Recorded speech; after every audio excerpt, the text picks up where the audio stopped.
Hey everyone, it's great to see you again. And if you are new to the channel, my name is Bill Benoist, and I'm all about embracing retirement with my Fuji X-T5.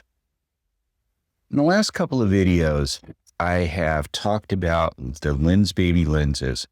I started talking about the Lensbaby 56 Velvet. This is a really fantastic lens. It's probably one of the more popular lenses with Lensbaby.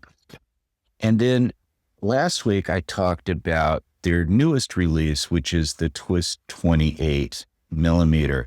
This one is really cool too. And if you missed these videos, I'm actually have in the upper right-hand corner a playlist that you can watch, both of these videos as well. But in today's video, what I want to talk about is the Composer Pro Suite 50 Optic. Now, this is the very first Lensbaby that I purchased. It's been about 2 years, but I think this was probably the one that really defined Lensbabies because it has something very unique. And I'll talk about that in a moment. But first, I want to really talk about what the differences are with these lenses. The Velvet 56, what I think you're really getting with this is a very soft focus, especially at the widest aperture, which is a 1.6. You want to just really pinpoint that center spot because remember, these lenses are all manual. Remember, if you're watching this for the first time, by the way, these lenses are all manual, but you're going to be very careful at a wide open aperture to just pinpoint the center of that focus. And then from there, it's going to spread out with a very beautiful, dreamy type of bokeh. The Twist 28. This is really a fun lens. And again, check out the videos if you missed this. This is a 3.5 fixed aperture. You're not going to be able to go down or up with this. You're just simply at that 3.5. And it does make it a lot easier to focus. But what's happening with this one is that it's getting the center nice and in focus, and the bokeh is actually a twirling effect. And that's really cool. And this makes some really cool portraitures as well as, I think, some flower images. So let's talk about this Lensbaby Composer Pro Suite 50 Optic. This is a 2.5 at the widest aperture going all the way down to f22. Now, what this does is, unlike these two, remember, this one is going to be able to create a really nice, soft, what I would say, soft focus in the center, and then going into a very dreamy of bokeh. This one, very swirling. This one here will create a nice center focus. I think a little bit sharper than these other two lenses, especially at the wider aperture. But also what it does is it creates more of a growing bokeh in the sense, and it's a very, what I would say, basic. But here's where the big difference resides in this lens. So I'm going to take this off for just a second.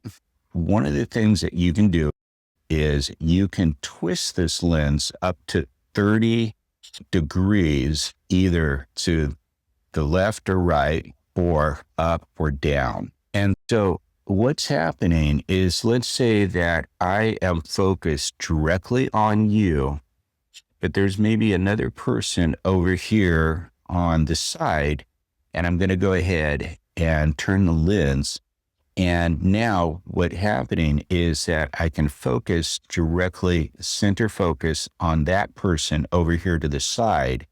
And then you are going to become more of a blur. And that's what's really unique about this lens. And again, I'm going to show you a couple of shots that I've done with twisting this lens.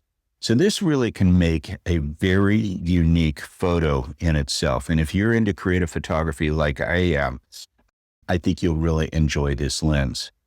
So Let me go ahead and show you some of the shots that I have taken with this lens in the last week. I do believe where these lenses really shine is when you're taking photos of flowers, whether you're into roses or tulips or even dandelions out there, you're not going to go wrong with one of these Lensbaby lenses, and especially true with the Composer Pro Sweep 50 with optics. So this one I shot at 5.6, and you can see pretty much from the flower, it just melts into the background with a beautiful bokeh. Now this one I actually opened up the aperture all the way to f2.5, and I still got just the dead center, some sharpness there. Right after that, it just starts melting away into that bokeh. And again, this is what I think these lenses are really good for. This one, I actually closed down the aperture quite a bit. I think I was at f11. I was shooting upwards towards the sky. You got a little bit twirly effect there with that. I'm not certain exactly how that came out. I didn't see this until I converted this over to black and white. So this one I loved. I was doing some street photography, and this couple was walking this dog, and I said, "Hey, can I go ahead and take a photo of your dog?" And they said, "Sure." And this little girl, she just posed for me. I mean, I had several shots of this, and she was just happily posing for me. You can see the bokeh in the background. And I had this one at f2.8. There's a soft focus there, but really a beautiful bokeh in the background.